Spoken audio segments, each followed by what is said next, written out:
तुम्ही पाहत आहात MCN न्यूज मराठी।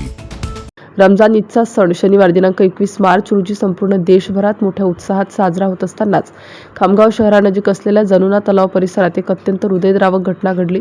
पोहण्यासाठी गेलेल्या खामगावातील बर्डे प्लॉटमधील मोहम्मद अरसलान अब्दुल नईम वय 18 हा तरुण पाण्यात बुडाल्याची घटना समोर आली असून 5 तासांच्या थरारक मोहिमेनंतर त्याचा मृतदेह बाहेर काढण्यात आला आहे। शनिवारी दुपारी मोहम्मद अरसलान अब्दुल नईम आपल्या चुलत भावासोबत जनुना तलावावर पोहण्यासाठी गेला होता। पाण्यात उडी घेतल्यावर त्याला पाण्याचा अंदाज आला नाही आणि तो गटांगळ्या खाऊ लागला। सोबत असलेल्या भावाने आरडाओरड करून मदतीसाठी याचना केली। सुरुवातीला मदतीला कोणीही नव्हते, मात्र काही वेळातच स्थानिक नागरिकांनी धाव घेत शोधकार्य सुरू केलं।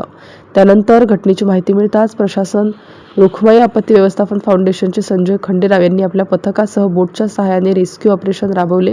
सुमारे 5 तासांच्या अथक परिश्रमानंतर अरसलानचा मृतदेह गाळात अडकलेल्या अवस्थेत मिळून आला। पोलिसांनी तातडीने मृतदेह ताब्यात घेऊन शवविच्छेदनासाठी पाठवला आहे। या घटनेमुळे स्थानिक प्रशासनाच्या सुरक्षेवर प्रश्नचिन्ह उपस्थित केलं जात आहे।